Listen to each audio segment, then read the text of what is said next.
BJP జాతీయ కార్యవర్గ సభ్యుడు ఈటెల రాజేందర్పై సోషల్ మీడియా వేదికగా అనుచిత వ్యాఖ్యలు చేసిన వారికి ప్రముఖ న్యాయవాది బండి కళాధర్ లీగల్ నోటీసులు జారీ చేశారు. హన్మకొండ జిల్లా కమలాపూర్లోని ఈటెల రాజేందర్ నివాసం వద్ద బుధవారం బండి కళాధర్ ప్రెస్ మీట్లో మాట్లాడుతూ 7 సార్లు ఎమ్మెల్యేగా 2 సార్లు మంత్రిగా ప్రస్తుతం మల్కాజ్గిరి ఎంపీగా భారతీయ జనతా పార్టీ జాతీయ కార్యవర్గ సభ్యుడిగా దేశ రాష్ట్ర రాజకీయాల్లో పాలుపంచుకుంటున్న ఈటెల రాజేందర్పై అసత్య అనాలోచితంగా ఆరోపణ చేయడంతో పాటు అనుచిత వ్యాఖ్యలు చేస్తూ ఆయన వ్యక్తిగత ప్రతిష్టను దిగజార్చేలా రాజకీయాలతో సంబంధం లేని ఆయన కుటుంబ సభ్యులను దూషిస్తూ కుటుంబ ప్రతిష్టను దిగజార్చేలా రాతలు రాసిన భోగం అజయ్ సన్నాఫ్ రాములు గ్రామం సిరిసేడి మండలం ఇల్లందకుంట జిల్లా కరీంనగర్, మాట్ల రాజ్కుమార్ సన్నాఫ్ చంద్రమౌళి గ్రామం మండలం కమలాపూర్ జిల్లా హనుమకొండ, జవాజి కుమారస్వామి సన్నాఫ్ మల్లయ్య కరీంనగర్ జిల్లా ఇల్లంతకుంట మండలం సిరిసేడి గ్రామం, Damsani Kumar son of Rajamallu Illanthakunta, Pongati Sampath son of Rajaiah single window chairman Jammikunta, Edla Rakesh son of Kanakaiah Venavanka మండలం ఎలుబాక, తాళపల్లి మహేష్ గౌడ్ సన్నాఫ్ రాజయ్య వేణవంకకు చెందిన వారు వాట్సాప్ గ్రూపులు మరియు సోషల్ మీడియాలో షేర్ చేశారు. మా నాయకుడు ఈటెల రాజేందర్ని దూషిస్తూ ఆయన వ్యక్తిగత కుటుంబ ప్రతిష్టను దిగజార్చేలా వాట్సాప్ సహా పలు సోషల్ మీడియా మాధ్యమాల్లో పోస్టులు పెట్టిన వారిపై చట్టపరమైన చర్యలు తీసుకోవాలని పోలీసులకు ఫిర్యాదు చేశాం. దీంతో పాటు ఒక్కొక్కరిపై 2 కోట్లకు పైగా పరువు నష్టం దావా వేసేందుకు నోటీసులు బుధవారం జారీ చేసినట్లు ఆయన పేర్కొన్నారు.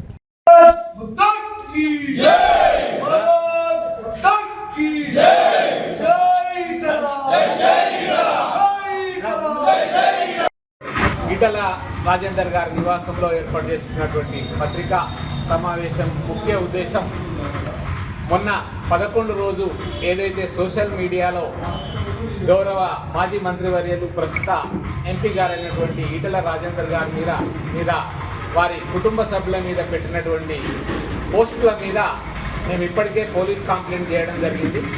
అన్ని స్టేషన్లో హుజురాబాద్, జమ్మికుంట, ఇల్లంతకుంట, వీణవంక, కమలాపూర్ స్టేషన్లో పోలీస్ కంప్లైంట్ చేయడం అయినది.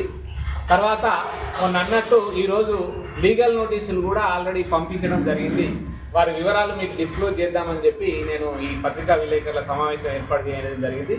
వీరి డీటెయిల్స్ భోగం అజయ్, ఈయన ఎవరైతే ఉన్నారో ఈయన కౌశిక్ రెడ్డి పిఏ గారు, తర్వాత మాట్ల రాజ్కుమార్ కమలాపూర్ వాస్తవ్యులు, 3వ నంబర్ జవాజీ కుమారస్వామి వీరు సిరిసేడి వాస్తవ్యులు, తర్వాత దాంసాని కుమార్ ఈయన ఇల్లంతకుంట మాజీ ఎంపీటీసీ, పొనగంటి సంపత్ ఈయన single window chairman Jammikunta local, ఎడ్ల రాకేష్ వీరిది ఎలబాక, తర్వాత తాళ్లపల్లి మహేష్ గౌడ్ వీరు కూడా వీణవంక. వీళ్ళందరికీ కూడా నిన్ననే లీగల్ నోటీసు, డిఫమేషన్ నోటీసు ఇవ్వడం జరిగింది. 2 కోట్ల రూపాయలకు డ్యామేజ్ సూట్ వేయడానికి మేము సిద్ధమైనాం. నిన్ననే పోస్ట్ చేసినాం ఆల్రెడీ.